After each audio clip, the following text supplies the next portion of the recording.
A couple months ago, a story was published about a cop who was planting drugs on people he had pulled over. This was recently published by Now This News. Let me pull this up. Today. It's an old story, but this video is getting a ton of traction. It says body cam footage shows this cop repeatedly planting drugs during traffic stops. He now faces felony charges. Good. There are a few really important points that need to be brought up, and I want to tell you a story about how I've actually experienced this. And my good fortune, my dad's a firefighter, got me out of a potential framing incident. And so I'll talk to you about the police and my opinions and how I feel about it. I want to stress, however, first and foremost, the story is old. It was just recently republished by Now This because they're going to get clicks, they get it. But the story is from July. The dude's getting in trouble, but these people were victimized. The first and most important point I want to make, in the video, the guy's victims are white people, okay? And it's funny that Now This is pushing the story because Now This is very woke. They work with anti-Trump activists, and they usually try and play the race card on a lot of issues. I mean, you can see the background they use. Now This is very much leftist and woke.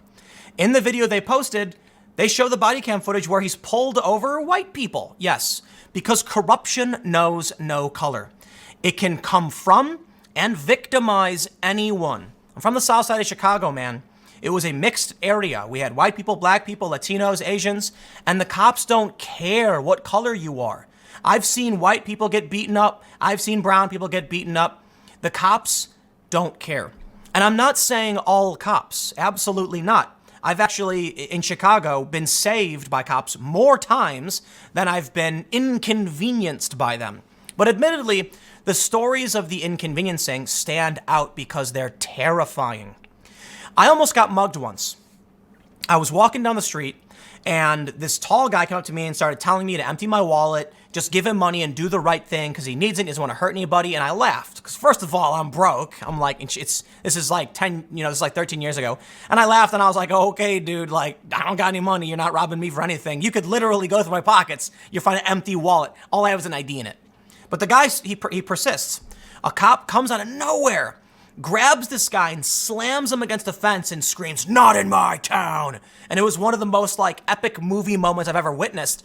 And I was kind of like, I had adrenaline rush when this guy was going to mug me because I'm like, I don't know what this guy's going to do. He accused me of like hiding money in my shoe or whatever. It was funny because we were on the north side of Chicago in a nice area, but I live on the south side. Turns out the guy who was mugging me lived like 5 blocks away from me. It's like, hey, congratulations, buddy, you're a moron. But anyway, cop saved me.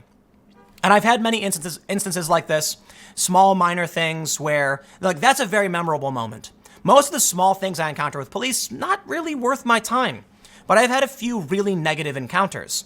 There have been instances where, in one instance, me and my brother were driving, and a cab driver hit us, was trying to cut in front of us and hit the side of our car.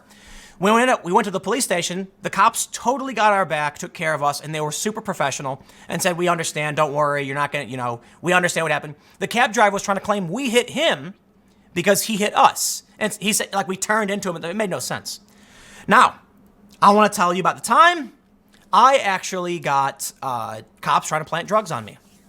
So, for those that aren't familiar, I used to work for American Eagle Airlines. This is back when I started when I was 18. And I worked there for just over 2 years. So this was when I worked for them. I used to work double shifts, which is you get in, like I wake up at 3:30 in the morning, get there at like 4:30 or 5, shift starts at 5:30, you work until 2, and then I would actually punch back in and do another long shift. So I worked a lot because the pay wasn't that good. And trying to support yourself, it was like, I think I was getting $11 an hour. It was brutal. Well, one day I got pulled over. Now here's what happened. I tweeted about this, and I want to just say the first thing is, when I tweeted this story, I didn't realize that the initial tweet didn't have the context of this was 15 years ago. So I think a lot of people thought it was real.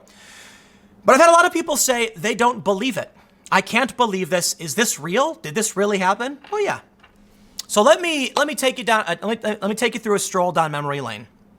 The year was I don't even know, 2005, I think. Was it 2005 or 2006? I was driving home after a double shift. I'm in uniform. We have I think I was wearing like a jumpsuit.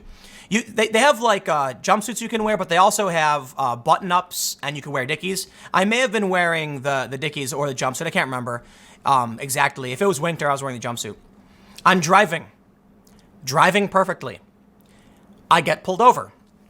I don't drink. I don't smoke. If anybody, you guys watch my content, you know this about me. I have smoked a couple times in my life, not for me, didn't like it. And it was when I was like 15 or 16. I was like, man, that's dumb. I don't have anything to do with that. I watched friends get lazy and I wanted to be good at things. So when I skated, I was like, no way, not for me. I've seen very good skateboarders waste away to that stuff. And so, but look, I'm pretty hippie-ish. Like, I don't care what you do. You live your life. Just don't hurt other people. I also don't drink. So there you go. Back then, it was actually, there was a period where I did drink. This was before that. Then there was like a year where I partied a lot. Anyway, I digress. I got pulled over, and the cop comes to the window and said something like, immediately says, you're swerving. And swerving? I'm absolutely not swerving. Absolutely not. It was a long stretch, empty road, and I'm driving just fine. Almost immediately after he pulls me over, I roll the window down. My dad taught me the things to do. You turn the engine off, put the keys in the dash, put your hand on the wheel. He walks up and he says, yeah, you were swerving back there. Is everything? And then he stops and goes, sir, I smell marijuana. And I was like, I'm sorry? And he's like, I smell marijuana now out of the car. And I was like, excuse me, officer? And he goes, I smell marijuana. This gives me probable cause. Search the vehicle. Get out of the car now. And I was like, okay. So I get out of the car. Whether or not I was supposed to get out of the car, I have no idea.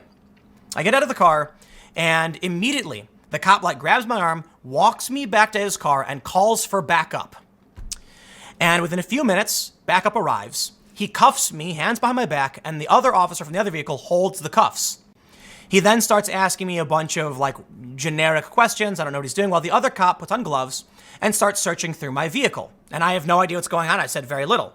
And, the cop asked me, what are you doing? Where are you going? And I was like, leaving work, going home, going to work tomorrow. Like, where do you work? I work for American Eagle Airlines. The cop walks back out, the first cop, and he walks up to me, and in his hand is a nugget of marijuana. Not mine. I don't smoke. And he goes, sir, can you explain this to me? And I was like, no, I don't know. I don't even know what that is. I don't even know what weed looks like, dude. It's like holding that in front of me. I'm like, I don't know. Is that just a piece of dirt or something? He's like, it's marijuana, sir. Can you explain to me how it was in your car? And I said, did you put it there? And he was like, no, sir, I found it in your car. And I was like, that's not true, because I don't smoke. I didn't say it like that. I was like, no, that's not true. I don't smoke. And he was like, sir, I'm going to ask you to cooperate with us and tell me now to confess. Or I ask you now to confess. And I said, I work for American Eagle Airlines. It's American Airlines Regional, for those who don't know. I work for American Eagle Airlines. They have a strict drug testing policy. I don't smoke. And he's like, I'm going to ask you nicely again. Confess. And I was like, that's not mine. And then he said, he was like, this is going to get really bad for you. It's going to get really bad for you unless you cooperate. And I want you to tell me now what this is. Tell me why it was in your car. And I said, I don't know, man. Did you put it there? I refused to cooperate. And so this cop, I don't know exactly what he did, but the other cop who's holding me starts saying something, and I'm like, I don't know what you're talking about, man. It's not mine. I don't smoke. So the first cop, I guess, I don't know what his plan is. He goes back to my car, and here's where the interesting thing happens. Inside my glove box was a decal for the it's an International Firefighter Association or something like that. My dad's a firefighter. And at the time, he was in Chicago. He was a firefighter. So my dad gave me the decal and said, stick it on your car. It's, family members and firefighters. My brother has one. So the cop then goes to the glove box. The cop next to me is talking to me. I can't remember exactly what he was saying, but I was just like, I don't know, man. It's not mine. I'm going to work. This is ridiculous, blah, blah, blah. The first cop walks back over and he just goes, hey, who's a firefighter? And I said, my dad. And then immediately he looks at the guy, waves. The guy behind me uncuffs me. The first cop goes, go home, kid. And they get in their car and they drive off. Firefighter privilege. That's what happened. And I got in my car, no warning, nothing written down, nothing said. That was the end of it. And so I got in my car and I drove home and I went to sleep. And I didn't think too much of it, but I did tell friends and family, these cops were trying to force me to confess to something that wasn't mine. And the absolute worst case scenario was they just claimed they found it in my car, and what am I supposed to do about it? The point is, there are people who seem to be shocked that I would be tweeting this out. I've also had cops kick my door in and come into my house with their guns drawn, looking for a guy who didn't live there because he used to live there. Yeah, we have something called a Fourth Amendment right. You can't do that. You need a warrant. They didn't have one. They just thought Jimbo lived in my house, or whatever the guy's name was. So they come in with their guns out, not pointing at us or anything, but their guns out like, where is he? Where is he? And we're like, what are you talking about, man? Like, what are you doing? I've also had cops pull me over in Chicago at gunpoint and yelling us to get out of the car, all illegal searches. So the point is, man, first of all, don't assume just because I have bad stories, I think all cops are bad. I think the ACAB stuff from the far left is insanity.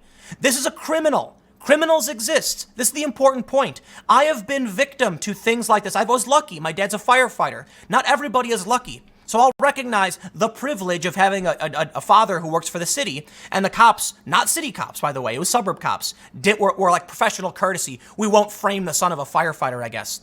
It could also be that the word of a firefighter's son who works double shifts is going to carry weight, and it's going to cause them problems. I don't know why they walked away.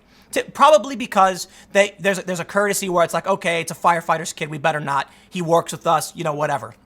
The point is, I've been victim to a lot of this stuff. I've seen bad cops. I've experienced bad cops. And the overwhelming majority of the interaction I have with cops is tepid at best. They're not typically heroes in my book, and they're not typically villains. They're people working in offices, filing paperwork, and grumbling at the homeless guy who keeps throwing milkshakes around, and they got to deal with it. They're regular people who are frustrated sometimes, and regular people who risk their lives when dangerous things happen, and regular people who get scared and freak out. There are a lot of problems with how police operate. I get it, and culture and stuff. The point is, this is my story. People don't necessarily believe it. Well, it happened, okay? It was 15 years ago. I'm forgetting a lot of details. Just to the best of my ability, it's how I remember it. Even after all that, I don't hold this overwhelming negative view that all cops are evil. I think they have a tendency not to police their own. I think most of them do just fine. I recently had a crazy guy show up to my house. The cops showed up and were nothing but professional and helped me out. Came back within minutes when the dude showed back up.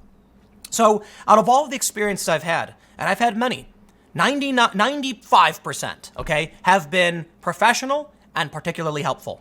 There have been about 4.9%, which have been frustrating and bureaucratic. And there's been 0.1% where I had a bad interaction with some bad cops. It happens. What do we do about it? Somebody's got to watch the Watchmen, internal affairs, but I don't know. It is tough because I've had bad interactions and nothing comes of it. But there you go. I don't want to make this video super long. That's the story I tweeted about. Some people didn't believe it was real, but, there you go.